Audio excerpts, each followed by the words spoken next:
Really I am introvert. அவர் சீக்கிரம் வந்து ஒரு க்ரௌடில் போயிட்டு என்னை வந்து ப்ரொஜெக்ட் பண்ணுற ஒரு குவாலிட்டி இல்லை அப்படிங்கிறது இப்போ வந்து சொல்ல வர அளவுக்கு குறிச்சிட்டு வந்திருக்கு எனக்கு. அதான் இன்ட்ரோவர்ட்ஸ் கைட் டு பிரபஞ்சன், ஃபைண்டிங் சொலாஸ் இன் சொலிட்யூட். அகமுக நோக்காளரின் பிரபஞ்சன், தனிமையில் ஒரு ஆள். இது ஒட்டுமொத்தமாக பிரபஞ்சனை வந்து ஒரே ஒரு பேராகிராஃபில் கொடுத்துட்டு போயிடலாம். எப்படின்னா, அடர்த்தியா உலக நாடக மேடைகளில் அருகருகே நாடகங்கள் நடந்தாலும், நாடகத்திற்குள்ளேயே ஆளுக்கு ஒரு நாடகத்தை நிகழ்த்தியபடியே இருந்தாலும், பார்வையாளர்களே நடிகர்களாகும், நடிகர்களே பார்வையாளர்களாகும் இடமாறி அமர்ந்து சிரித்தும் ரசித்தும் கலையாமல் தொடர்ந்து நாடகத்தை நடத்தி கொண்டே இருப்போர் மத்தியில் நாடகத்தை நாடகமாக காணும் புது கண்ணாடியை தனது பழைய கண்ணாடி வழியாக பார்க்க செய்து பார்வையாளனாகிவிட்ட பிரபஞ்சன் வார்த்தைகளை தாண்டிய வாழ்க்கையில் இன்னும் பல சுவாரஸ்யங்கள் இருப்பதனை வெளிப்படுத்த புது சொற்களுக்காக அலைந்து திரிந்த பட்சி அவர் பிரபஞ்சன். இவ்வளவுதான் பிரபஞ்சன். அவருடைய புத்தகங்களை தாண்டி அந்த புத்தகங்களை எழுதுவதற்கான மூளையை தாங்கி அலையும் அந்த பிரபஞ்சன் உடல் இருக்கு இல்லையா, அது இவ்வளவுதான். அக்கம் பக்கத்து பிரஜை ஏதும் இல்லாமல், எந்த ஒரு கான்சியஸும் இல்லாமல், எப்போதும் அதிர்ஷ்டத்தை எதிர்பார்த்து வாழ்க்கையை விளையாடி கழிக்கும் பலரை ஓர் உருவம் மெல்ல நகர்த்துகிறது.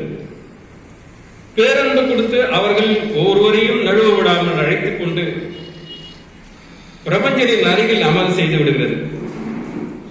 இதுவரை அவர் எழுதிய அத்தனை எழுத்துக்களின் சேர்மானம் அது. காகிதத்தில் பதித்த தமிழின் சொற்கள், நமக்கு வாசிக்க வாய்த்த சொற்கள் தான் அவை. அனைவரது மனதிற்குள்ளும் கரையாத பதிவுகளை, குறைந்தபட்ச சொற்களை கொண்டு பெரும் பாதிப்பை உருவாக்கிட கடந்து வரும் பிரபஞ்சனுக்கு ஒரு சிறு கருத்தை கோடி சொற்களாலும், ஒரு பெருங்கதையை எளிமையாகவும் வடிவமைக்க தெரியும் செய்திருக்கிறார். அதை அவரது உருவத்தோடு நிழலையும் பின்தொடர்ந்தால் புலனுக்கு கிட்டுவதே ஒட்டுமொத்த பிரபஞ்சம். வானம் வசப்படும் நாவலில் டூப்ளெக்ஸ் புதுச்சேரி வரும்போது ஒரு இடத்தில் ரங்கப்பா என்று அழைக்கிறார்.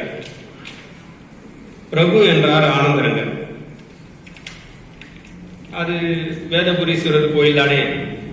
ஆம் துரை அவர்களே, அது இன்னுமா இருக்கிறது. துரை தம் மாளிகைக்குள் நுழைந்தார். ஆனந்தரங்கர் மனம் சஞ்சலமுற்றது. இவ்வளவுதான் அந்த பீஸ். அவ்வளவுதான். வாசகனின் மனதில் அவனது வார்த்தைகளை கொண்டே தான் எழுத நினைத்து எழுதாத விளக்கங்கள் அனைத்தையும் அவனுக்குள் சுரக்க வைத்து விடும் பகுதி இது. ஆனால் இது மட்டுமே இல்லை பிரபஞ்சன். என்னை பிரபஞ்சனுக்கு தெரியாது. இதை எனது பாக்கியமாகவும் சுதந்திரமாகவும் இப்போது எடுத்துக்கொள்கிறேன். இதை இன்னும் இரண்டொரு இடத்திலும் குறிப்பிடுவேன் பின்னாடி. ஏனெனில் இந்த பகிர்வுக்கு நானே சாட்சி, நானே பொறுப்பு என்பதால். அவர் ஆயிரம் நபர்களை சந்தித்திருக்கலாம். அவர்கள் எல்லோரையும் அவர் நினைவில் வைத்துக் கொள்வது சாத்தியமற்றது என்றாலும், அவர் சந்தித்த அனைவரும் அவரை நினைவு கூறும் வகையில் அவரது உறவு வலிமையானது. அவரால் பெற்ற வரம் அத்தகையது. நுணுக்கமாக நெய்யப்பட்ட அவரது இலக்கிய உலகினுள் ஒரு அகமுக நோக்காளனாக பயணிக்கையில் தனிமையை பற்றி கொண்டு இனிமையை சுவீகரித்துக் கொண்டதெல்லாம் அடிக்கடி அவர் கூட்டத்தாரை விட்டு ஒதுங்கி ஆசுவாசப்படுத்திக் கொள்ளும் உத்திகளோடு ஒத்து பார்ப்பதில் இருக்கிறது. அவரிடமிருந்து ஒத்திக்கொண்ட இலக்கிய சுவையும் புகையும்.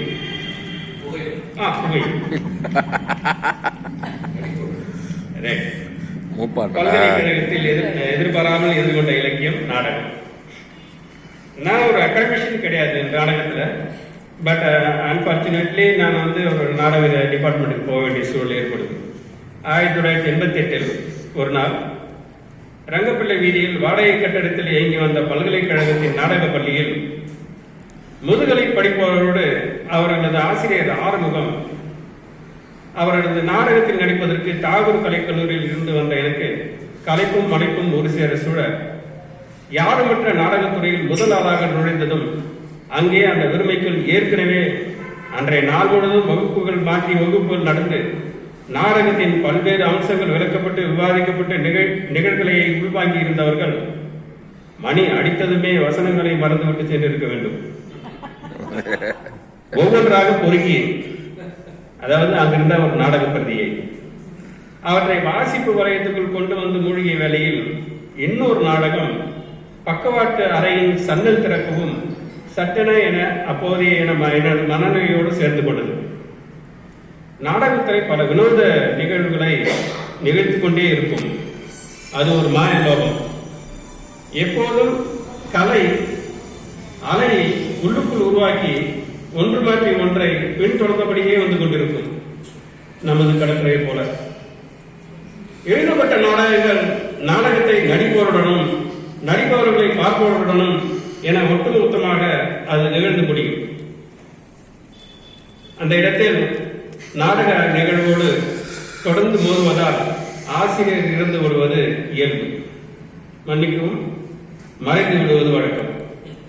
தன்னிலை மறந்த நடிகர்களாலும் தன்னிலை மறந்த பார்வையாளர்களாலும் நாடகம் எதுவாகவோ கரைந்து விடும்போது அந்த இறப்பை பின்தொடர்ந்து பிறப்பு வருவதும் அப்படியே சாத்தியம். இயல்பு அப்படியோ அதே போல் பிறப்பும். எனக்கு அங்கே ஜோர்னா பையோட ஒரு ஆசிரியர் பிறக்கிறார். பெயர் பிரபஞ்சன். அவரிடமிருந்து வெளிப்பட்ட முதல் சொல் ஆண்டன் செக்கோவ். அடுத்த சொல்லும் ஆண்டன் செக்கோவ். எதேச்சையாக ஒரு நாள் யூஜின் ஐனோஸ்கோவ். உள்ளே எனது நண்பர்கள் வேல்சரணன், ராமலிங்கம், குமாரவேல் மற்றும் இன்னகுரர் இருக்க பிரபஞ்சன் நாடக பிரதி எழுதுதல் எப்படி என்பதை விளக்கிக் கொண்டிருக்கார். தான் எப்படி எழுத்தாளன் ஆனேன் என்பதையும் சொன்னவர் ஆண்டன் செக்கோவின் கதைகளை பிரித்து ஆய்கிறார். ஆண்டன் செக்கோவின் செரி ஆர்ச்சர், 3 சகோதரிகள், வாணியா மாமா, சீகர் போன்ற பிரதிகள் அவரது ஆய்வு மேசையில் கிடத்தப்பட உள்ளே ஒருத்தனும் வெளியே ஒருத்தனுமாக அவரோடு அவர் சொற்களை பற்றி கொண்டு பறந்து கொண்டே இருந்தார்கள். செரி தோட்டமானது அதிகாரம் தொய்வடையும் போது பாரம்பரிய செல்வி தோட்டத்தின் எழுப்பு பற்றிய துன்பியல் பகடி நாடகம் அது என்றார்.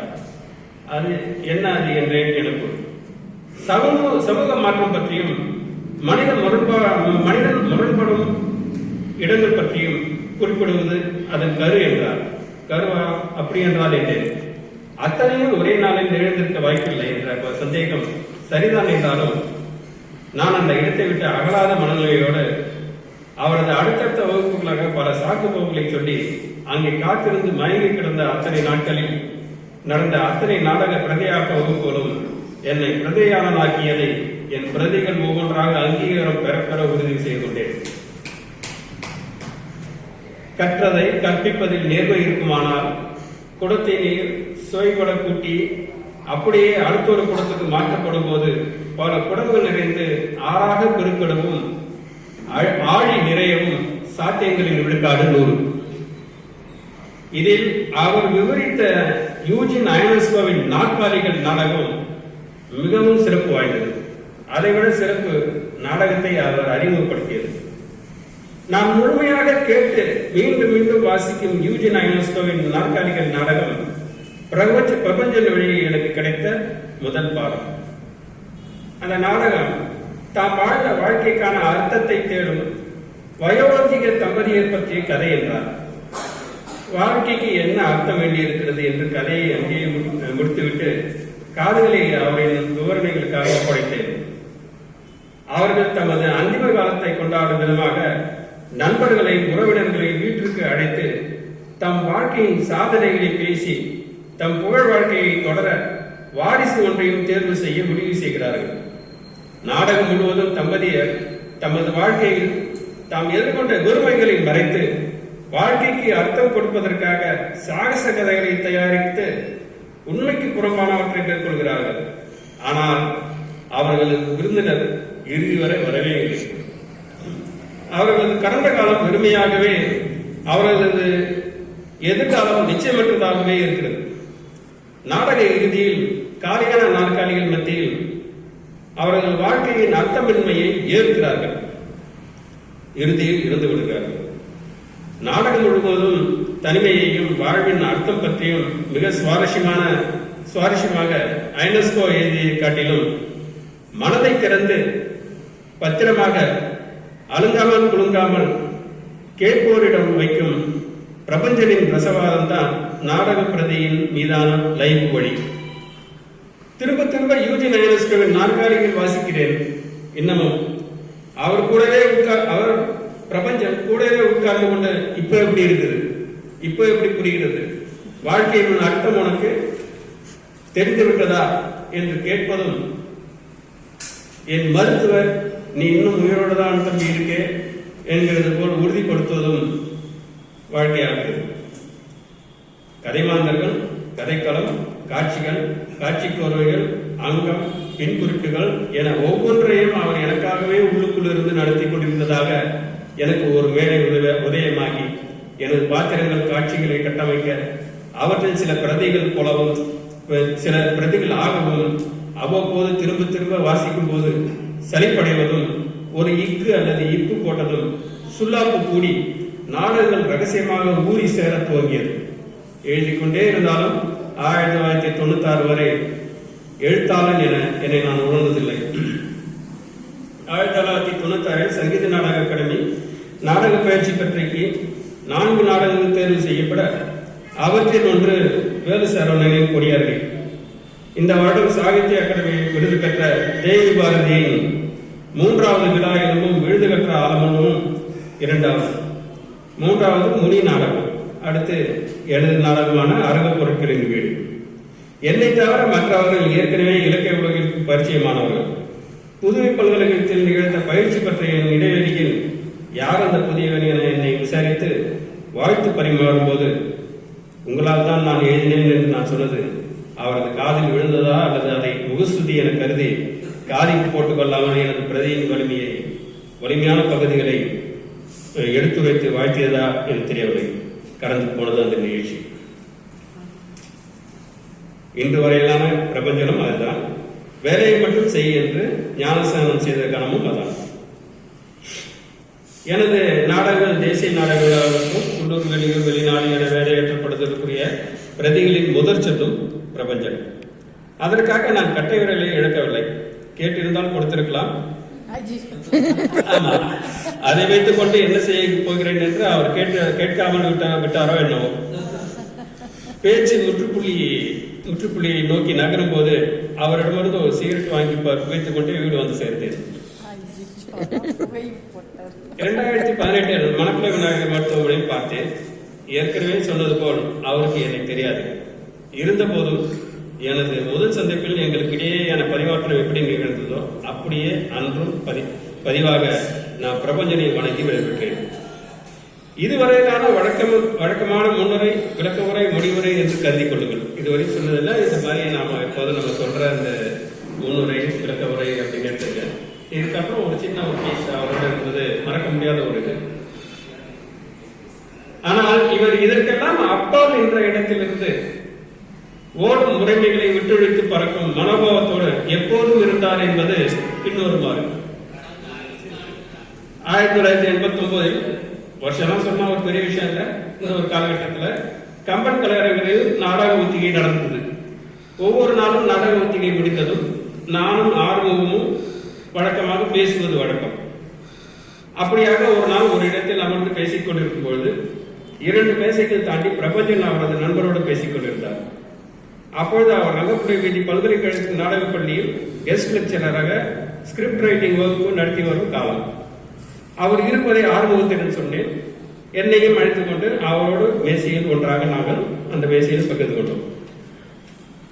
அதுவரையில் அவர்கள் என்ன பேசிக் கொண்டிருந்தார்களோ தெரியாது. நாவரான பிறகு ஆறுமுகம் பிரபஞ்சனும் பலவற்றை பேசினார்கள். எனக்கு அவர்களுக்கு சொல்ல ஏதுமில்லாததால் அங்கே அலைந்து கொண்டிருந்த பூனையையே தொடர்ந்து பார்த்துக் கொண்டிருந்தேன். அதன் நடை வித்தியாசமாக இருந்தது. உடல் அமைப்பும் வித்தியாசமாக தான் இருந்தது. வயிறு சற்று வீங்கியது போல் காணப்பட்டது. இத்தனை பேர் இந்த அறையில் இவ்வளவு இறைச்சலோடு பேசுவது அதை எதுவும் செய்யவில்லை. அமைதியாக நடந்து கொண்டே இருந்தது. பேசிக் கொண்டிருந்த பிரபஞ்சன் சட்டென என கவனத்தை பெற்று பேச்சு அங்கிருந்து பூனையை பற்றி தொடர்ந்தது. அவர் பூனையை பற்றி நிறைய பேசினார். அங்கே உணவும் பூனைகள் வீட்டு பூனைகள் போல இல்லை, வருபவர்களோடு மிகவும் நெருக்கமாக பழகும் வல்லமை படித்தது. வீட்டு பூனைகளை விரட்டினால் சட்டென மிரண்டு அங்குமிங்கும் ஓடி பொருட்களை தள்ளிவிடும். ஆனால் இங்கே வாழும் பூனைகள் என்ன திட்டினாலும் விரட்டினாலும் அங்கிருக்கும் 4 மேசைகளை சுற்றி சுற்றி வருமே தவிர மிரண்டு மேசைகளை தாவி அங்கிருக்கிற பொருட்களை ஊட்டி விடாது. பதுங்கும், உடலை அப்படி இப்படியும் வளைத்து ஒதுங்கும், சீரார். என அவர் தொடர்ந்து பூனையை பற்றியான விவரம் என்னை கனவுக்குள் ஆக்கியது. அவரை பார்த்ததில் இருந்து ஏற்கனவே பாதி கனவில் இருந்தேன். பூனையை பற்றி அவர் பேச பேச இருந்த இடத்தில் இருந்தபடியே பூனையோடு நானும் அந்த இடத்தில் இடம்பெயர்ந்து கொண்டே இருந்தேன். அது ஒரு அருமையான அனுபவம். அவரது விவரணை அப்படி சொக்க வைக்கும் சொற்களை எங்கிருந்து அள்ளி எடுத்து பரிமாறினாலும் தெரியாது. அடியே நினைக்கிறேன் இதுகாலமும். அவரது கதையின் அடுத்த காட்சியாக அங்க இருந்துட்டு அடுத்து சாப்பிட்றதுக்காக நாங்கள் அங்க கொஞ்சம் வெளியே வரோம். அங்கிருந்து உணவருந்த ரத்னா தேட்டர் எதிர்புறம் இருந்த இரவு உணவு கடைக்கு சென்றோம். அதற்கு எதிர் பக்கத்தில் ஒரு சாராய கடை.